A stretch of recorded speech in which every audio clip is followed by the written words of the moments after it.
What's good, Black Star Podcast? Welcome back to the channel. Today we're going to be talking about the EVs. Shout out to TK Garage. So apparently, to all you EV boys out there, gasoline reigns supreme, as we all know. Y'all can't swindle buyers into buying an electric vehicle because they don't have a range, nor they're not practical. So apparently that EV mandate is dead. Shout out to TK Garage. Boy, oh boy, we have got something to talk about tonight. Let's hear it. What is up, guys? Welcome on back to TK's Garage. And the EV mandate, as you know it, it's dead. For the longest time. Whoa.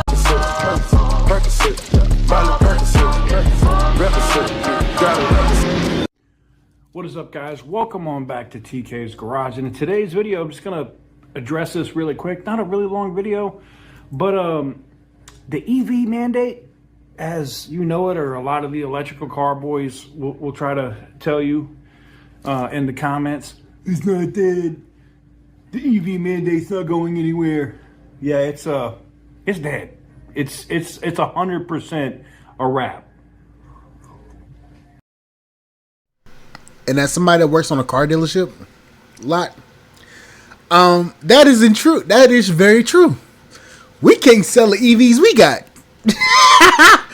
So yeah. Now I know you're gonna say, how do you know this, TK? How do you know that the EV mandate is gone? Well, funny you should ask. Ford has taken one of the first steps in a massive FU to not just the EPA, but the EV mandates in general. Now, they had a factory that they were going to retool to use to build electric vehicles, and they said, nah, we're going to make some more 6.7 diesels. We're going to make some big, heavy-duty, high displacement engine vehicles. And for that, I can just do this. I don't even have to golf clap. That's step one. And I'm gonna say this: if they come out with a bigger displacement power stroke, let's just say for the hell of it, for shits and giggles, if they come out with an 8-liter power stroke for the F450 and up, and if they offer in the F250 and 350 trims, just know I will be the first in line to go pay for a high price ass truck. Matter of fact, let me not say that shit, because hell, that shit might be $100 something grand. I ain't about to pay $100,000 for a damn pickup truck. And never mind. I retract my statement. Fuck that. Step two, unless you've been living under a rock with everything that's been going on politically in the world right now, the nominee that is running for president from the Republican side at the convention just said on day one, the EV mandate is dead. Should that person win and end up becoming president of the United States, that's over with. Done. If you think EV values right now are tanking now, they're going to crash. They're going to be beyond bad, which, to be honest, I think Tesla wants. Tesla, because of all of the competition that they've had from Chinese manufacturers, the Fiskars of the world who are bankrupt, but all of the other EVs that have come out in that place have been such a competition to Tesla that they've had to cut prices, which has been less profits, and they're not selling as many vehicles as they were previously. That said, it's not just on the conservative / Republican side that you have this happening with, unfortunately, the issues that are going on with our current president of the United States, and I hope health-wise he gets healthy. I heard that in the news he just got diagnosed with COVID.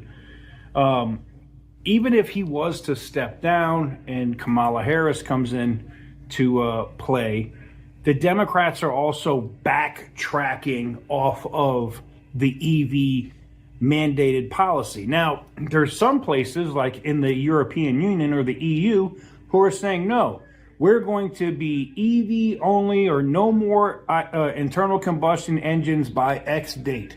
Now, I don't know how that's going to work for the EU. We'll see. Ireland, which is one of the countries that it's the country I have dual citizenship with. My family is from there. I will say, I don't know how that's going to work in Ireland.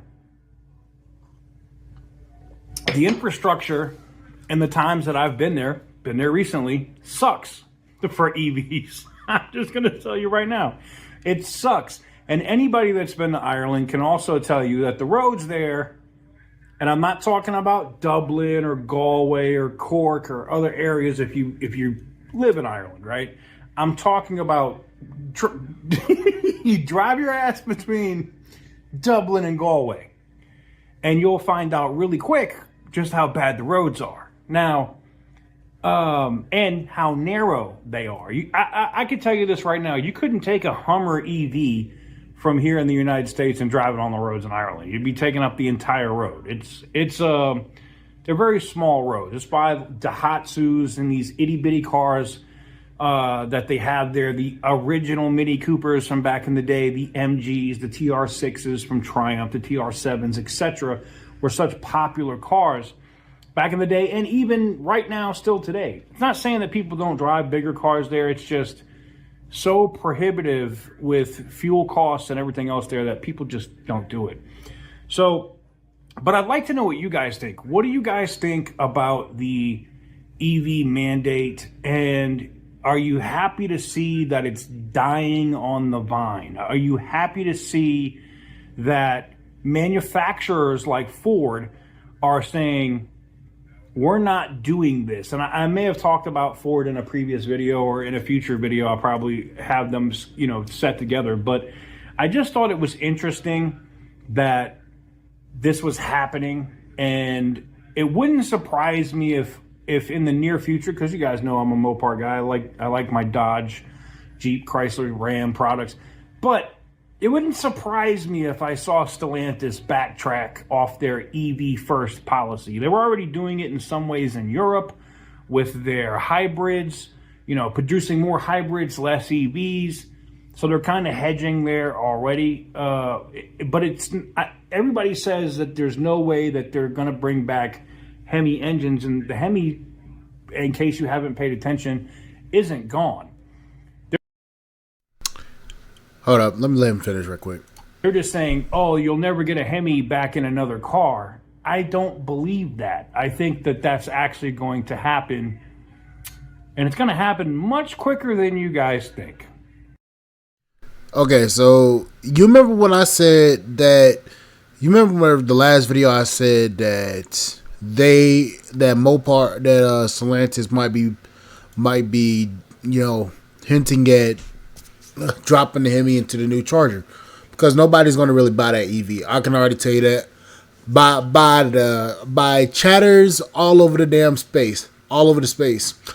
I already know that damn car is not going to sell. Now, we already know that Dodge did the same shit when it came down to the when it came to the Hellcat, the Rango Hellcat, and all that shit. We already know the gameplay. They said it was going to be a limited production, then they turned out they were going to make more. They're trying the same thing with this. Now, the whole thing that's been going on with Dodge, they can't sell those inline six cars. They're not going to be able to sell those inline six Hurricane. They ain't gonna be able to sell the Hurricane powered Rebel, Ram 1500s. They ain't gonna be able to sell the damn Jeep Wagoneer, Grand Wagoneer, all the different ones with the Hurricane inline six. They're not going to be able to sell those vehicles. There's too many issues with those vehicles. They fucked up when they said that they weren't gonna be selling Hemis anymore. That's when all that shit. That's when everything started dropping, and now they got a shit ton of inline six, hurricane powered Ram 1500s on dealer lots. That's causing these different dealerships to go bankrupt. Now, Ford, as you heard TK say, Ford just recently announced that they're going to be retooling one of their manufacturing plants that they was going to intend for EVs, and they're going to be building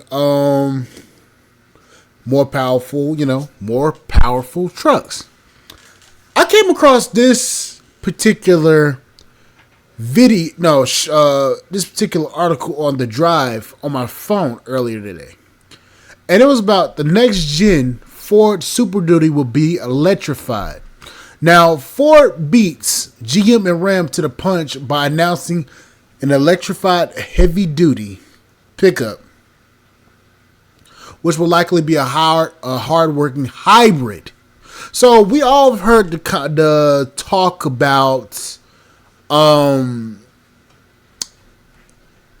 heavy-duty diesels might be going towards electrification and becoming EVs. No. Who remembers the Edison logging truck? Who remembers that truck? That truck is a hybrid semi. So it's got a diesel generator and it's got electric drive motors.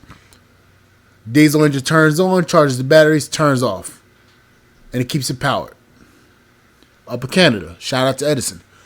That's the same thing that they're planning on doing with the new the new Super Duty pickup line, but it's not going to be a hybrid in the sense of it's going to switch on and off. It's going to be like the power. So let me let you hear this. Ford confirmed Thursday morning that the next generation Super Duty will be electrified, likely making it the first heavy duty pickup of its kind. Although details are still scarce, the Blue Oval announced that the Super Duty production is expanding its Oakville assembly complex in Ontario, Canada, which is a strategic move. This allows the company to add multi-energy technology to the next generation of Super Duty trucks, giving customers more freedom of choice and supporting Ford's electrification plans. Okay, bringing multi-energy technology to the Super Duty pickups sounds like hybridization. If it's that case, it will be GM and Ram to the market depending on when it releases. At this point, no other heavy-duty pickup manufacturers can even announce a hybrid yet. They have not even announced a hybrid yet. There's no words on how exactly such a system will work, but a setup similar to the F-150 Power Boost seems like a safe bet. That would sandwich an electric motor between the engine and transmission to add output and efficiency, drawing power from a modest sized power pack. So, okay. So the power boost, the Ford F-150 Power Boost, I believe the Power Boost battery module, I believe it's in the pickup cab, right under the rear seats. I believe that's where it's at. So they're adding that. They're talking about adding that technology, and I have heard rumors about the Super Duties testing with this technology at the complex in Ontario, Canada. So it's I believe it's in the 2024 2024 chassis that they're developing this project. I believe is in a chassis. So basically, it's probably going to look like a run of the mill F-250, F-350, or F-450, but it's going to have a bunch of covers on it, I believe. Don't take this as a credible source, okay? So let's continue. In the case of the F-150 Power Boost, it's a 41 horsepower motor and a 1.5 kilowatt hour battery. It's unclear if Ford would make hybrid versions of the gas and diesel trucks, or is just going to pick one. Regardless of the powertrain specifics, a hybrid Super Duty would also provide a mega mobile power supply, letting users plug up power tools and run entire work sites, just like Ford's other electrified trucks. So yes, Ford might be actually bringing in this new Super Duty era of hybridization of these trucks. Now, to me, it sounds like a good thing. It sounds like a very good thing, in fact. And the fact that this is happening, and so many of these different auto manufacturers are bringing out these new trucks, charging over sticker and all this stuff just to make up profits for the 2020, the 2021, or 2023 model years because they lost a lot of money. Honestly, I believe a lot of people are going to be buying these trucks. If they